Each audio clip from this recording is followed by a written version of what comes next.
Okay, I'll call this meeting of the regular council meeting of the town of Fort Frances to order, it being session number 86.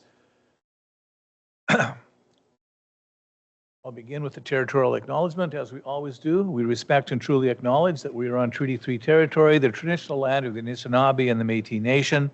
We give gratitude and honor to the ancestors, elders, and all Anishinaabe and Métis people for sharing their resources and knowledge. Councillors, do you have any disclosure of pecuniary interest? If so, state the general nature thereof. Councillor Morrison. To the chair, yeah, I have an in-camera session. It's AR 26-100, Point Park litigation. I have a conflict of interest. Sorry, I haven't had time to do the form. We were just trying to find it. Noted, and thank you for that, Councillor Morrison.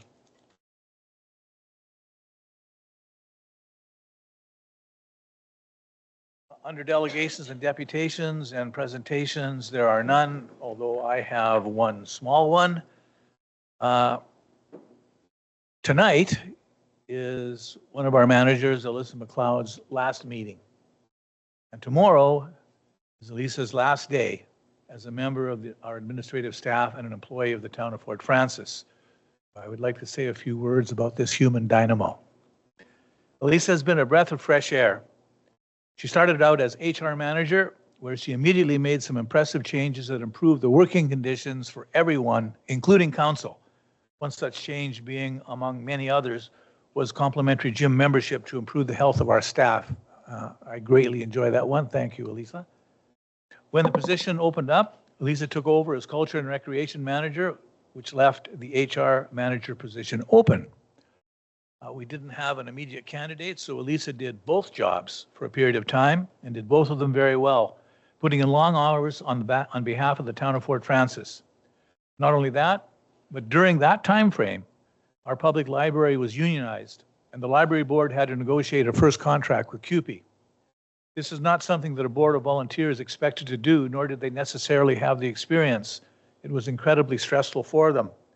Alyssa stepped up and took over the negotiations as chief negotiator and successfully negotiated a first contract between CUPE and the library board under quite difficult circumstances.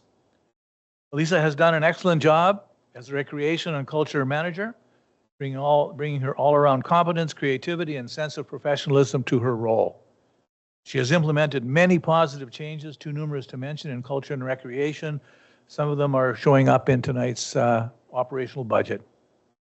Alyssa is an extremely intelligent, highly motivated, dedicated employee. In her short time with the town of Fort Frances, you have made a difference. Alyssa has accepted a position as the CAO of Red Rock. This will come as no surprise to those who know her well. Alyssa, on behalf of council, I want to thank you for all that you've done for the town of Fort Frances, for the library, for council, and for me personally. I wish you all the best and every success in your new role. And on a personal note, I thank you for the many chats that we've had in my office and the arena. You're more than a co-worker, you're a friend. Thank you for your public service to our community.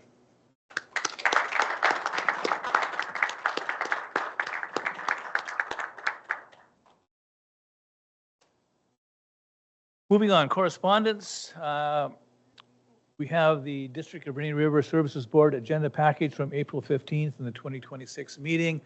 At that meeting, we had our elections, and Mayor Ewald of Rainy River was elected the chair again, and I was elected vice chair again. If anybody has any questions on that package, you're welcome to talk to me at any time. Moving on to council reports. My report is written, so I'll just touch on a few items. If you look at my report, there were a number of media interviews. Some of them are getting quite interesting. One of them with the Thunder Bay media was on the upcoming municipal election.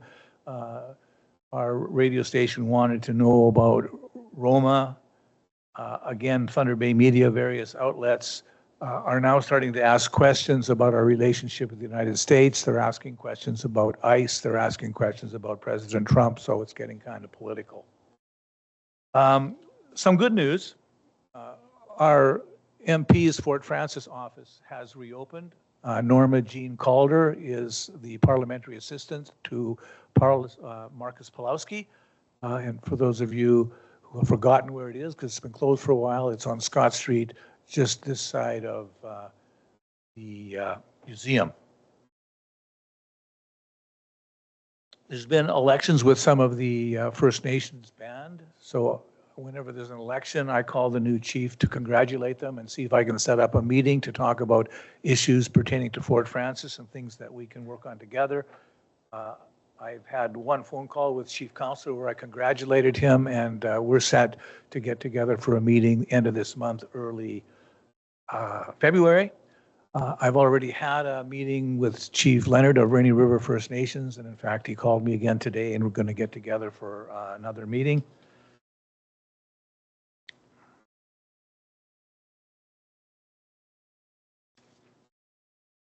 One thing I want to give my shout out to this session is the Fort Frances Curling Club.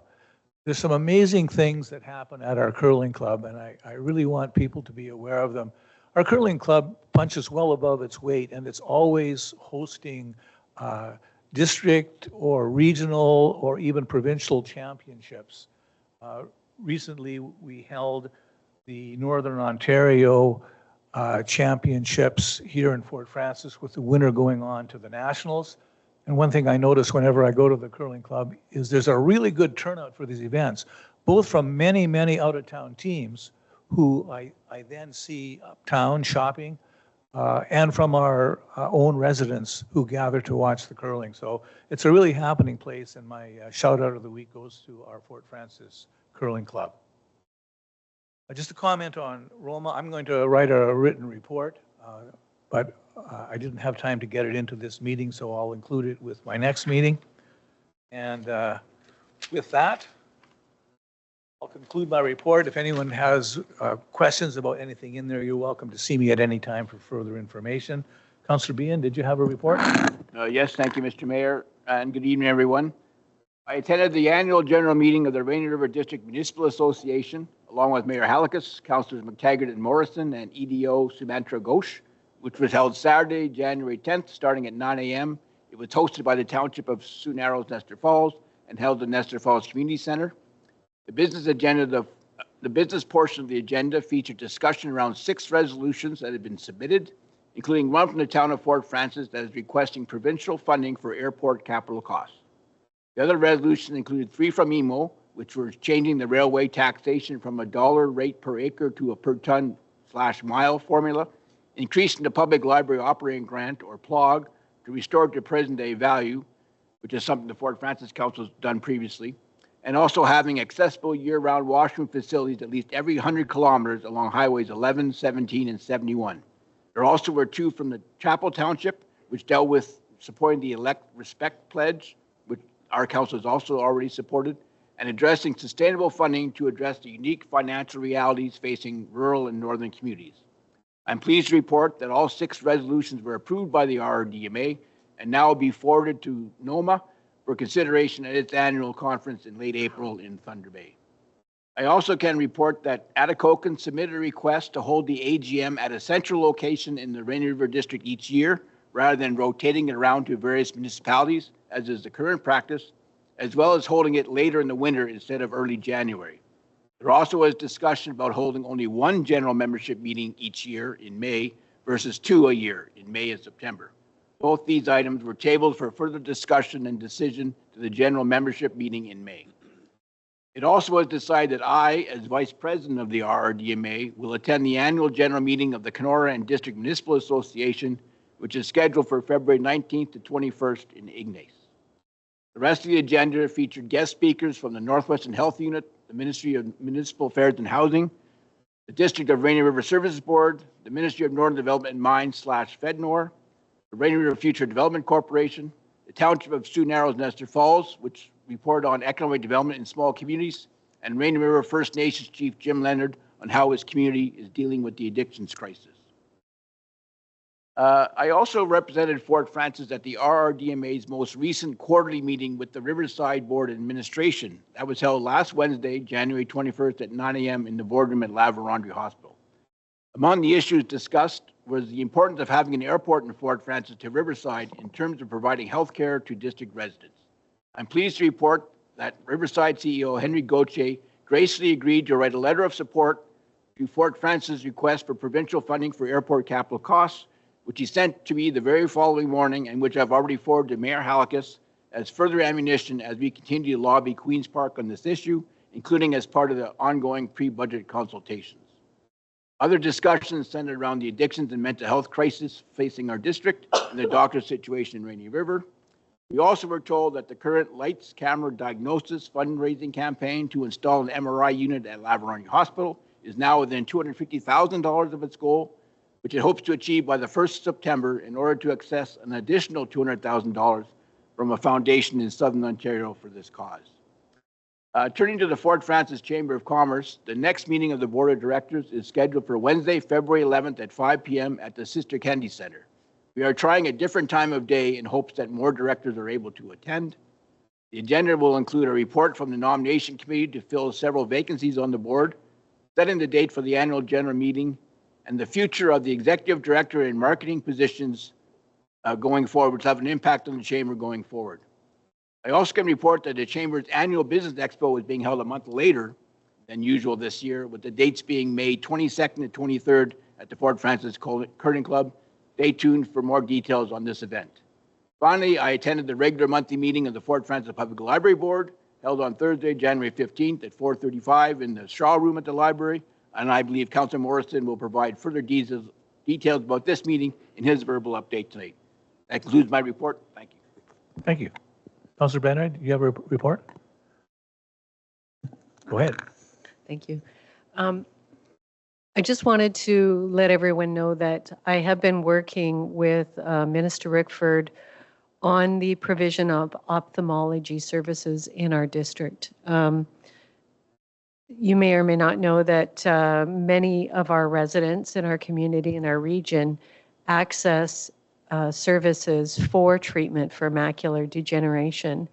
And in the past, it has been accessed through Kenora with a visiting specialist from Winnipeg.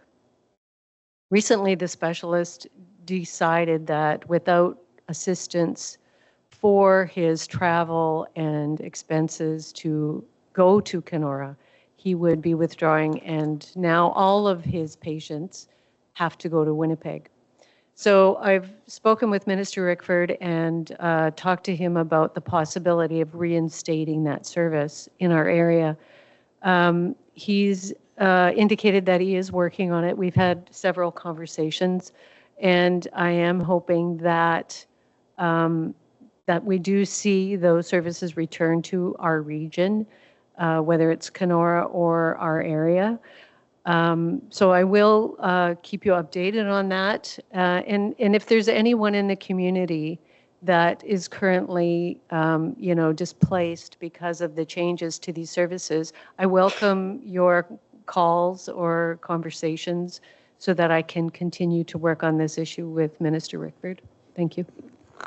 Thank you for that, Councillor Burnett, and good work. Councillor Morrison.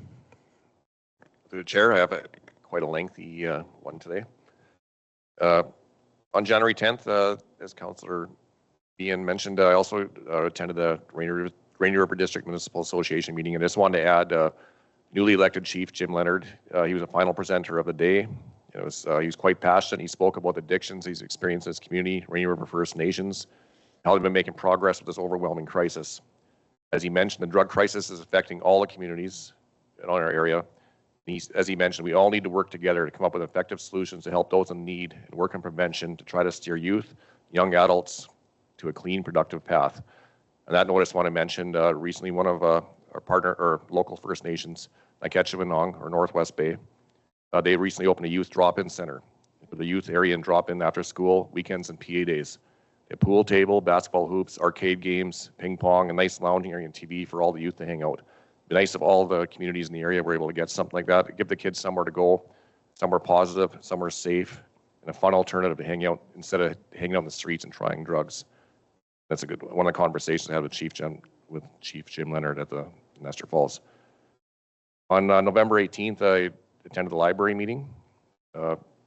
From November 18th to January 12th, 2026, 62 programs events were held with 1,161 participants, a slight increase over the same period last year. Along with all the regular programming, the staff worked very hard to plan, promote, and execute a wide range of programs over the holidays, including a pop-up jewelry gift workshop, concert by the Rainy Lake Community Orchestra, family and 55-plus movies, a Christmas light scavenger hunt, Christmas cookie decorating, and a special story time for the kids with Santa Claus. Our library partnered with Canadian Mental Health Association December 29th and 30th for Holidays Together, which is held in the Shaw Community Hub. The event was attended for ages 16 plus to meet for conversation, board games, crafts, and movies. Participants said they appreciated having a place that was open during the holidays, and most organizations were closed, which is similar to what I mentioned earlier about having somewhere to go for the youth. The CEO Cousino reported the Child and Youth Services Coordinator, Alina, has been doing a great job making connections with elementary schools in our community. She's visited the schools on multiple occasions, had class visits to the library, and has even been working with local homeschooling groups to provide programming. The Strategic Plan Committee will have their first meeting January 21st, a few days ago. And they're all very excited to get along and going with that, and they look forward to updating the board on the progress in the strat plan the next meeting. As we remember, the CEO, Nadine Cousino, presented the library's 2026 operating budget at Town Council last meeting as 1% below budget, or below from last year, which was that what it was, 1%? I believe? Yeah, which was awesome. They're also entering a service agreement with Albertan. They're tendering the janitorial contract, collective bargaining, completing the strat plan, and a complete inventory of the library's collections. Congratulations to CEO Cousino, her staff, and library to the commitment to ensuring our public library is such a positive focal point in our community and inclusive to everyone. Moving on, attended the Roma conference January 19th to 21st. In addition to delegation regarding the brew pub taxation, which I think the mayor will probably be writing about that, or unless you want me to mention anything, but I attended various workshops where I was able to ask government reps and experts any questions I had. I took advantage of it in most of the seminars I attended, asking questions having to do with our municipality. One of them was raising corporate sponsorship revenues in rural municipalities.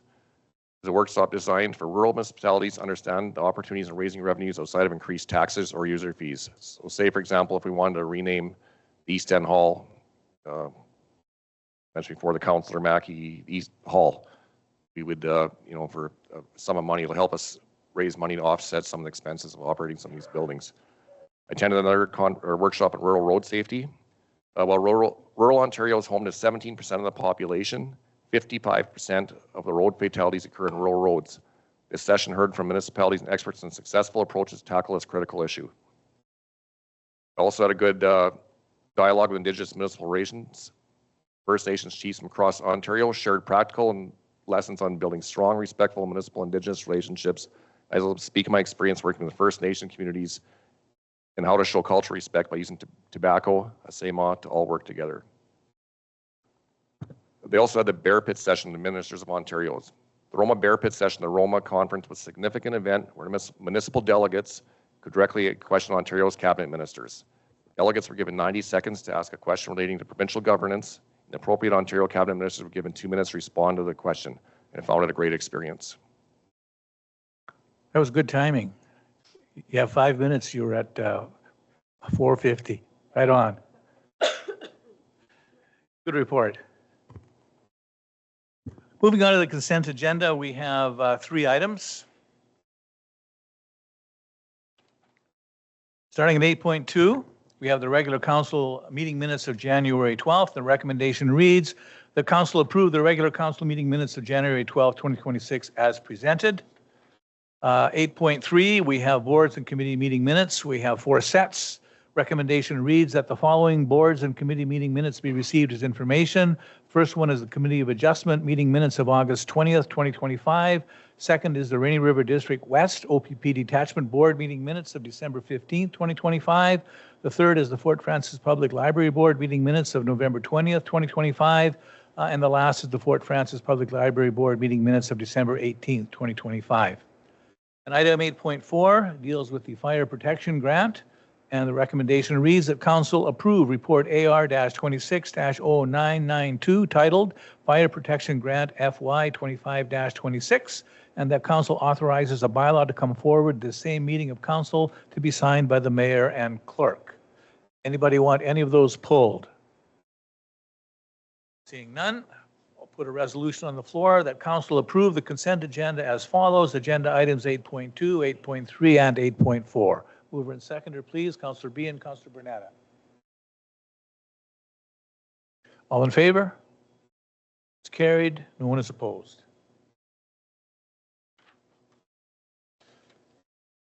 Okay, item number 9, administration and finance reports. There are none. Number 10, community services division reports. There are none. Item 11, planning and development division reports. There are none. Moving to item 12, which is operation and facility division reports. I'll put a resolution on the floor under 12.1.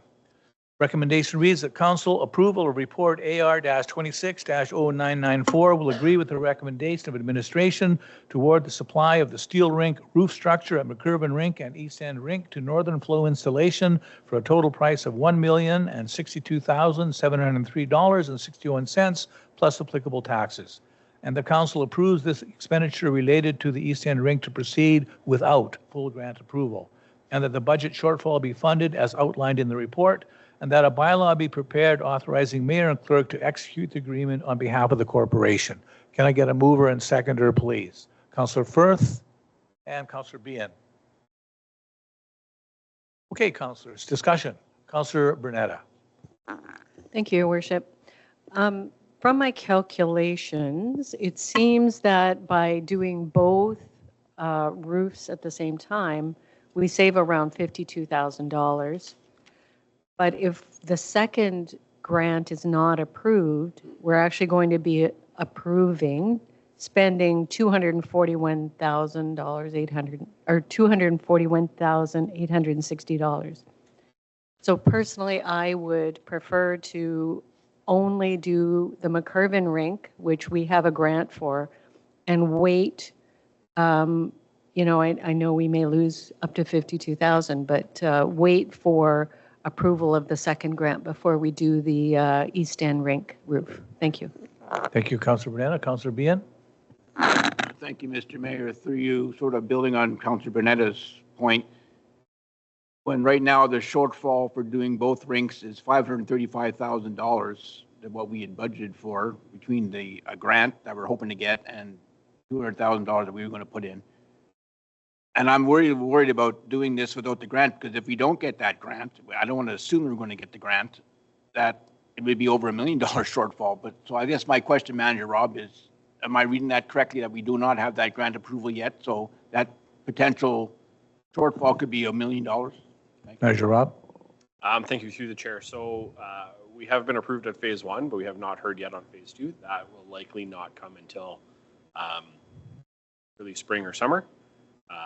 And so we have $1.4 million in the budget for both projects. We have $500,000 of that approved through a grant. And so if we do not, if we're not successful in the second grant, then it would be the $500,000 grant contribution would be on the municipality. That'd be like $1 million total. How am I reading it? I just want to make one sort of follow-up comment here. We always approve, we're always looking to better our community by offering more things to our residents, et cetera. And we do all in good faith. And, when we wanted to improve these two facilities, the caveat for the Heritage Grant funding is always you have to pay the budget overage. Well, that's $25,000, maybe $10,000, $15,000. You can maybe live with that. When you look at that budget shortfalls of $294,000 for the one rink and $535,000 for the two rinks combined, I'm not sure. I mean, it's so frustrating that we, want to move forward on these things at the time, but then you find out how much it's really going to cost. And I think if I read the report correctly, it said that they think the tariffs on steel might be a reason why it's so out of whack again. But it's very frustrating. We're trying to improve our community, but when the final numbers come out, we're so way over budget that it's hard to support either one, to be honest with you. I hear what Councillor Burnett is saying about we get the savings by doing two at the same time. I understand that. but I'm just not sure I can support a $535,000 deficit. That's if we get the grant. Thank you. Thank you. Further questions or comments? Councillor Mackey? Thank you, Your Worship, to Manager Rob. Then my question is, if we were to go with the second rink as well, and the slab itself is 300,000, can we not put the second one without the slab with a view of doing that at a later date just to save that 300,000, which would bring our total substantially down? Manager Rob. Thank you through the chair. So the intent right now is to have the slab, basically acting as the roof foundation. So unfortunately, we have to put that down first before we can build anything on top of it.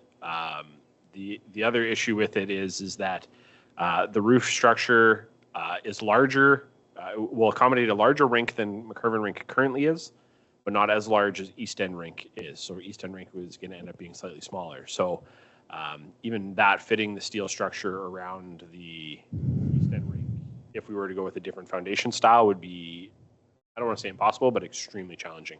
And then you're going to pay for that challenge. Thank you. Follow up? So then my question is, if we do one, which one are you looking at doing? Is that the McCurvin one first then? Manager Rob? Thank you through the chair. Yes, that would be McCurvin. Thank you. Yes, Councillor Morrison. To the chair, I'm just curious if we went forward, could we just do just the slab and the boards and use the grant towards that? Because it's just too much money for me, I think, to spend, because I think the skating rink, I just when it came up, the original concept for the Albertan rink, and it was pretty popular just with the cement slab and the thing. The roof over top is a bonus, but you know it costs them $700,000 just for the roof for the Albertan rink. Manager Rob.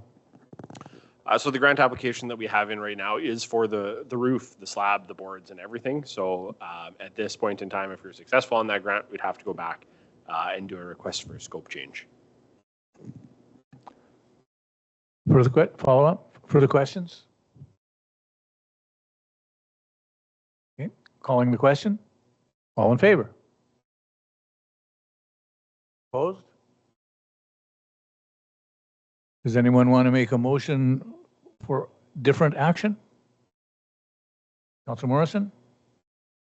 Thanks to the chair. I'd like to make a motion that we change the scope to look at least doing the cement slab. And one of the reasons it's a great thing because people could rollerblade on in the summertime. I know we've had dry land training, and you could also, with Albertan, we also set it up, you could have tennis courts, basketball hoops, and it was a minimal expense. So that we at least would change the scope on that.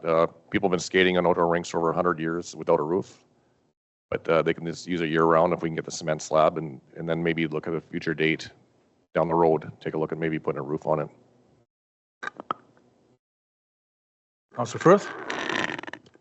Just from having a young family that actually utilizes the roof feature out in Albertan, it does extend the life of the rink at a whole nother month. And it also alleviates having to do the removal. I know we have a lot of committed volunteers that do help that, but Albertan is definitely well used with having that roof. So it is something to strongly consider. Thank you. I'm wondering if administration has a suggestion if we're going to go for a partial construction or one construction rather than have a number of different ideas. Does administration have a recommendation? Should we go for one or the other of the two, or should we go for something partial as Councillor Morrison is suggesting? Manager Rob? Thank you through the chair. So if I could dissect it a little bit, we have the approval for one rink with a roof. The other one is in flux still as we're working through the grant approval stage. Council's got to decide if they want a covered roof over one of their outdoor rinks or not. McCurvin Rink is by far in far worse shape than East End is, and is in dire need of a rebuild. We definitely could look down the road once we have grant approval, even at doing a second rink of some capacity, whether that is a concrete slab and boards or the full concrete slab, boards, and roof. Bearing in mind that the cost for the roof portion will be higher than it is right now. So you're suggesting if we were to do one, it should be the McCurven? Okay. Councillor Mackey, you had a comment or a question? Well, I would just like to say I'd like to see us do one, and if McCurven's a recommended one, then I'd like to see us go there. I'm seeing consensus on McCurven. Is anybody wildly opposed to an oral motion going ahead with McCurven? Okay, so I'll put a motion on the floor then that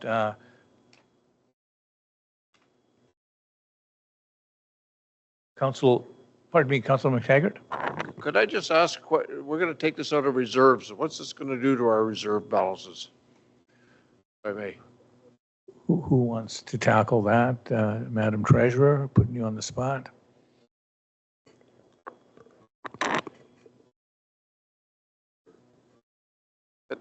Just further to that, this is 30%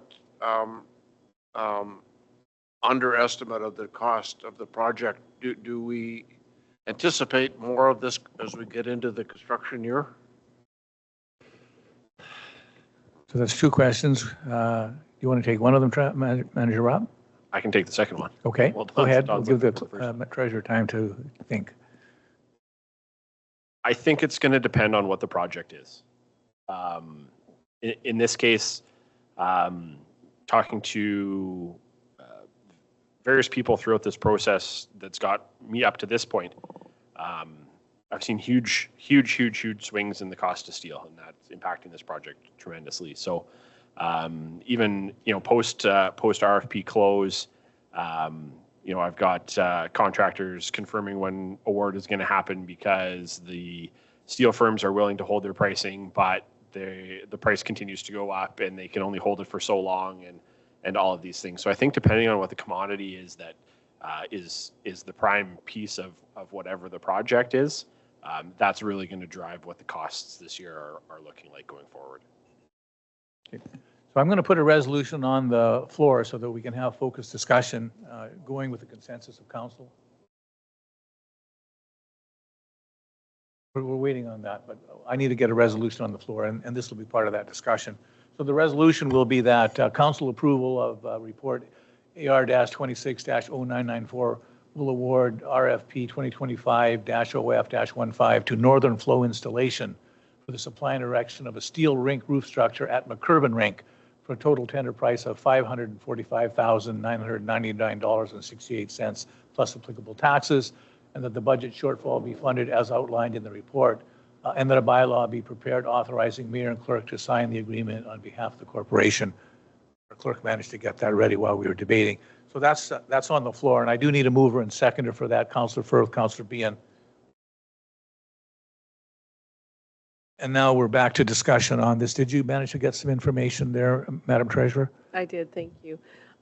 So Travis and I had talked about taking some of it from the modernization reserve, which would have been a remaining balance of 150,956 estimated at year end. So that would reduce that. And then we'd need another 143,000, give or take, for one rink. So we had talked about taking that from the corporate contingency reserve, which normally we don't touch that, but we could in this case, which would then leave it just over $1 million at the end of this project.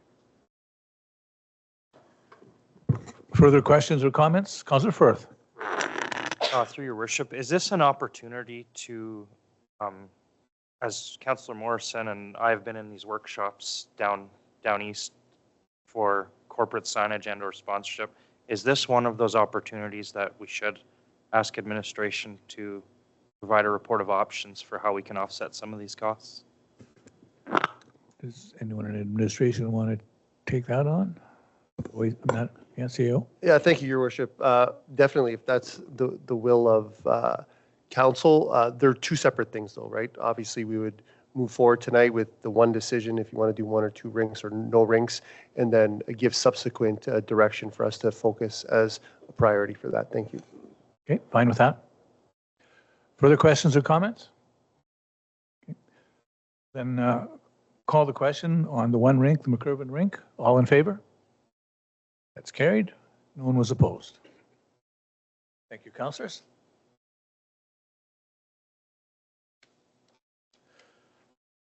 Okay, moving on to 12.2, which deals with unbudgeted capital. We had frozen line in the water tower. I'll put a resolution on the floor. The council approval of report AR-26-0995 will agree with the recommendation of administration to approve the emergency unbudgeted capital repairs of the water tower recirculation line at a total cost of $175,000 plus applicable taxes to be funded from the sewer and water reserve. Can I get a mover and seconder on that, please? Councillor McTaggart, Councillor Mackey. Discussion, councillors, questions? Councillor Behan. Thank you, Mr. Mayor. Through you, I see that it says in the report that on or about January 5th is when you discovered that the water line had frozen, et cetera. We were at the water tower on January 7th, I believe, for the turning on the valve and all that. And did we know then that this was the problem and we didn't know about it, or I'm just curious about that. Manager Rob. Thank you through the chair. We knew that it was frozen. We were hoping that we would be able to get up to it and make the repairs before it thawed. However, if you recall, shortly after, or kind of right when we were there, it started to warm, and unfortunately, the line started to thaw a couple of days after we were there. So that changed our plan a little bit in terms of how we were going to handle it. Thank you for that. Further questions or comments? Councillor McTaggart. Thank you, Your Worship, through you. I noticed that in your report, Mr. Rob, that you indicate that there is no shut-off valve for this system. At this time, is this a good time to consider possibly a shut-off valve going into the recirculating line? Manager Rob. Thank you through the chair. We've definitely talked about it, about trying to put a valve in. The challenge with that is the line itself in its entire length is inaccessible. So we need a valve at the top, we need a valve at the bottom, so we can properly control it in the event that something like this happens. However, if we put a valve at the top, there's no way to turn it. Plus, it also makes the installation repair much more challenging, as well as much greater opportunity for cold to penetrate that valve and potentially freeze in the future as well. Follow up. And I understand that it's because of the defective heat trace line. Will we be putting an alarm on this new heat trace line so that we know when it's not working? Manager Rob. Thank you through the chair. We're actually going to put two heat trace lines in, a primary and a secondary, so that if in the event that the primary fails, it will cut over to the secondary heat trace line. I didn't get an answer to my question, though. We're not going to have a formal alarm on it. However, we will note it will trip that the heat trace line has failed and kicked over to the other one. We will know we that? We have staff that go there every single day and can check on that as part of their daily rounds. Thank you. Any further questions or comments? Calling the question, all in favor? Carried, no one was opposed. Okay, moving to 12.3, this is the 2024 and 2025 Energy Performance Contract Annual Report. The resolution reads that I'm putting on the floor that council approval of report AR-26-0993 will accept the year 5 and year 6 annual M&V reports for the town of Fort Francis, and that council agrees with the recommendation of administration to deem the energy performance contract satisfied as of December 31st, 2025. Mover and seconder, please. For Bernetta, Councillor Morrison. Discussion, councillors, or questions? Councillor Bernetta. Thank you, Your Worship. My question is, seems a little early to be terminating a 15-year contract in year 6. Is there, in our contract with them, a fee or a penalty for terminating the contract early? Manager Rob. Thank you, through the chair. No, they just need confirmation from us that we are satisfied that the savings that they promised to us have been achieved. Thank you. Follow up? A follow-up, actually. So it does look like in years 5 and 6, we are seeing the achieved savings below the guarantee. So is that something we should maybe keep an eye on going forward? I realize that we achieved more savings at the beginning, but if we're actually going to, if they guaranteed savings for 15 years, are we actually shooting ourselves in the foot for, terminating it before we start to see some of these declines? Manager Rob? Thank you, through the chair. So council will recall in the last couple of years, we've ran summer ice. That was never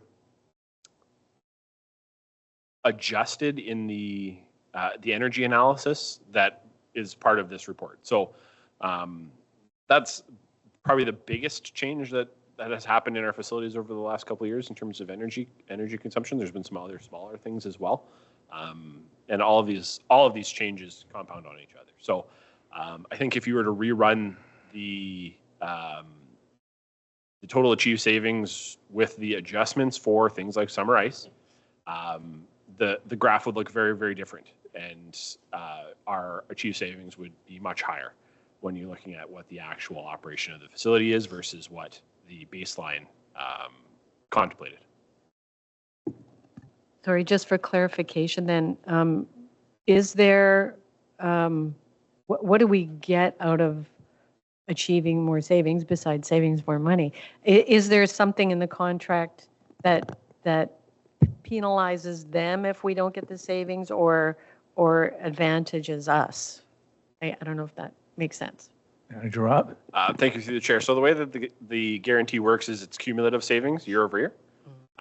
So because it's great, we saved a pile of energy and money at the beginning. Now we need to work through all of that, and so we would have to have a number of years where we were substantially below what the targeted savings were in order to eat away at that, which is why my recommendation to terminate is there, because at this point in time, even if we stop saving any money at all going forward for the rest of the agreement, we probably wouldn't be in a position where they would be on the hook for the savings that we didn't achieve. And in terms of the adjustments that we would have to make, are if we made the adjustments to the baseline to contemplate summer ice and things like that, our savings over the last 2 years, where we were under what we were anticipated to get, we would be much over because of that adjustment. So here, yes, it does look like we are reducing, but we haven't gone through the exercise of making that change yet. And if we did, then it wouldn't look like we are low. We are actually probably at par or trending up. Thank you, Manager Rob. Thank you for the question, Councillor Bernetta. Further questions or comments? Seeing none, I'll call the question. All in favor? It's carried. No one was opposed. Okay, moving on to item number 13, bylaws. We have 4 of them. Recommendation reads that the following bylaws be introduced and read, finally passed, signed by the mayor and clerk, sealed with the corporate seal, and become law forthwith. Bylaw 05-26, which is on alternate voting methods. Bylaw 06-26, which is the fire protection grant. Bylaw 07-26, which is the award of tender 2025-05-16 with Tom Beard Contracting Limited. And bylaw 90-25-A 2026 water and sewer rates. Can I get a mover and seconder on that, please? Councillor Firth and Councillor Morrison. Any discussion, councillors? Calling the question, all in favor? It's carried. No one was opposed.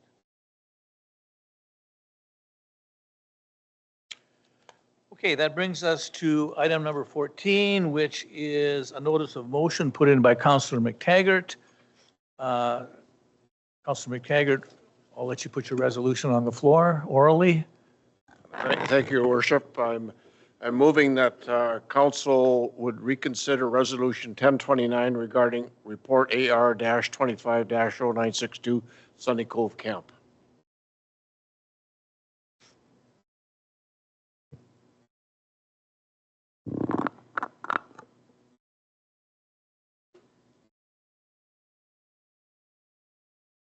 Thank you, Councillor McTaggart.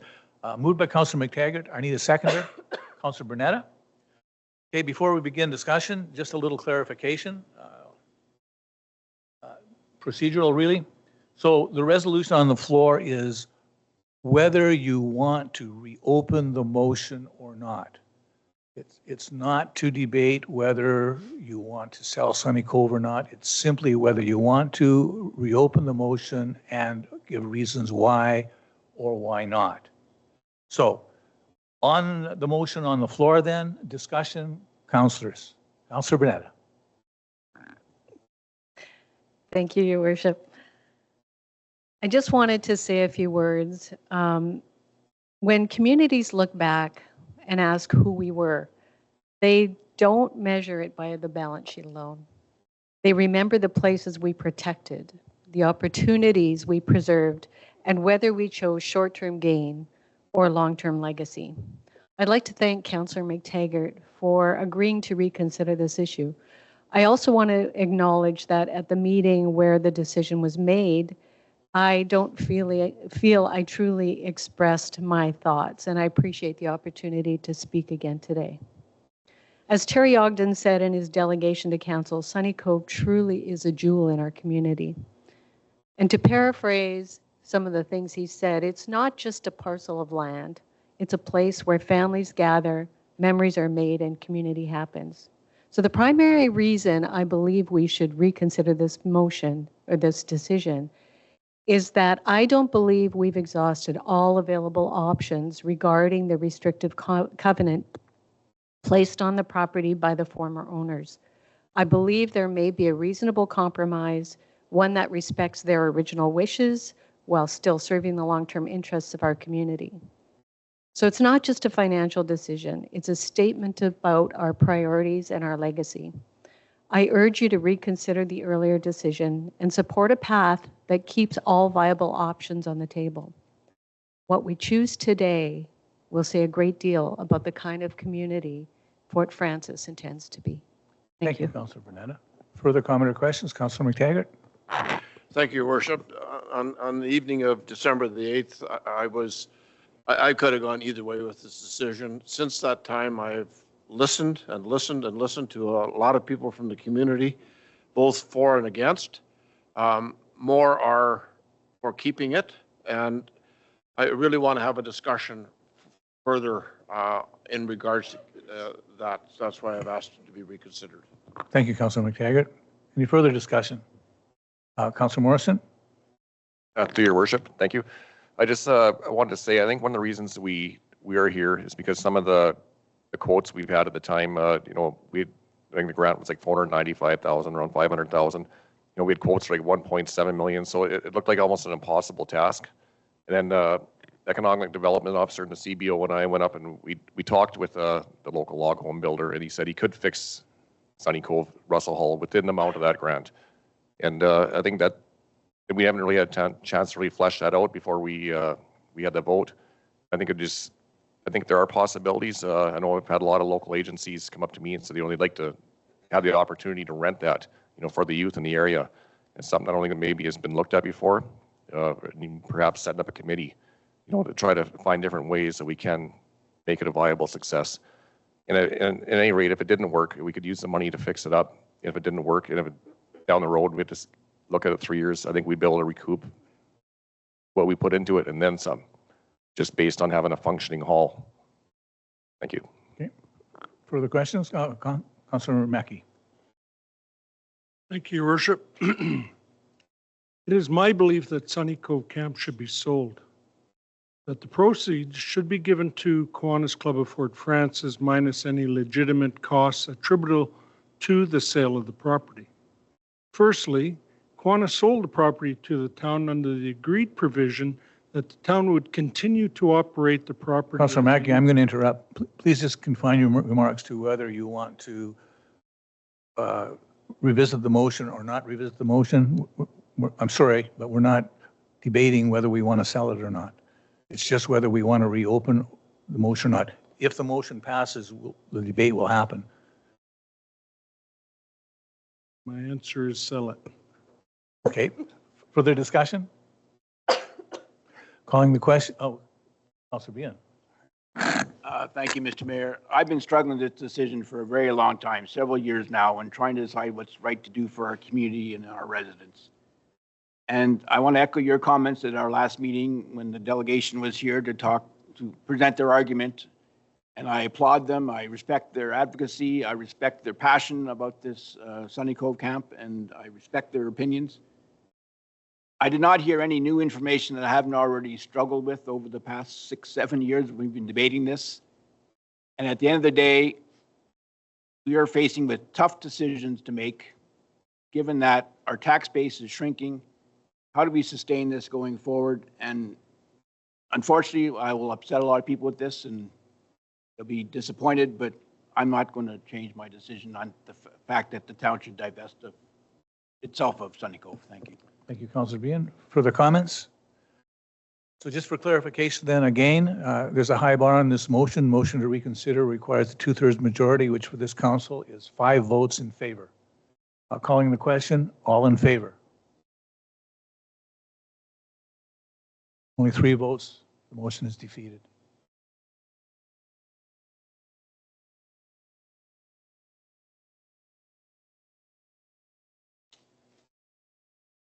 Okay, moving on to item number 15, closed session. Recommendation reads that council now meet in camera in order to address a matter pertaining to 1, Point Park litigation. This falls under 239-2E, litigation or potential litigation, including matters before administrative tribunals affecting the municipality or the local board. 2, departmental restructure. This falls under 239-2B, personal matters about an identifiable individual, including municipal or local board employees. I need a mover and seconder for that resolution. Councillor Bien, Councillor Mackey. Any discussion? All in favor? It's carried. No one was opposed. We're going in camera at 6:32.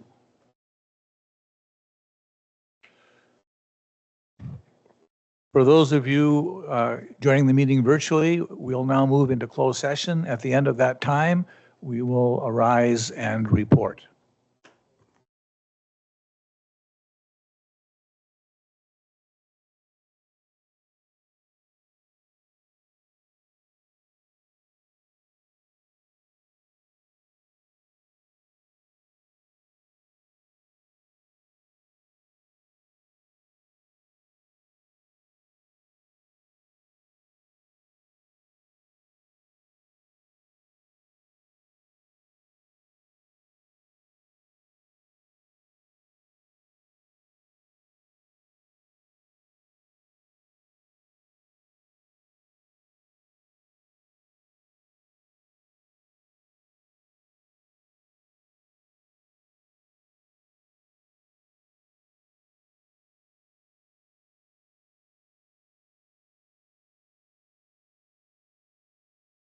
Has completed its closed session. We're back in open session, and there are some resolutions coming out of the closed session regarding the Point Park litigation. I have a resolution that says the council will approve report AR 26-1000 as discussed in closed session and proceed as directed. Can I get a mover and seconder on that, please?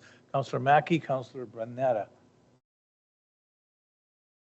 Call the question on that. All in favor? It's carried. No one was opposed. On the issue of departmental restructure, the resolution coming out is that council accept report AR-26-0999 as information. Mover and seconder on that one, please. Councillor Bien, Councillor McTaggart. Calling the question on that. All in favor? It's carried. No one was opposed. Finally, coming out of closed session, we dealt with the closed meeting minutes of January 12, 2026. The resolution reads that council approve the closed meeting minutes of January 12, 2026 as presented. Mover and seconder on that, please. Councillor Mackey, Councillor Bien. Calling the question. All in favor? It's carried. No one was opposed. That brings us to the confirmatory bylaw. The recommendation on that reads that a bylaw 909-26 being a bylaw to confirm the proceedings of the council of the corporation of the town of Fort Francis be introduced, read, and finally passed, signed by the mayor and clerk, sealed with the corporate seal, and become law forthwith. Mover and seconder, please. Councillor Firth and Councillor Morrison. Any discussion? All in favor? Carried. No one was opposed. And finally, that having reached the hour of 7:55, this meeting of the Council of the Town of Fort Francis be now closed. Councillor McTaggart, Councillor Mackey. I like how Councillor Mackey is now communicating as a drummer. Calling the question, all in favor? That's carried. No one was opposed. That's where we should have the drum roll.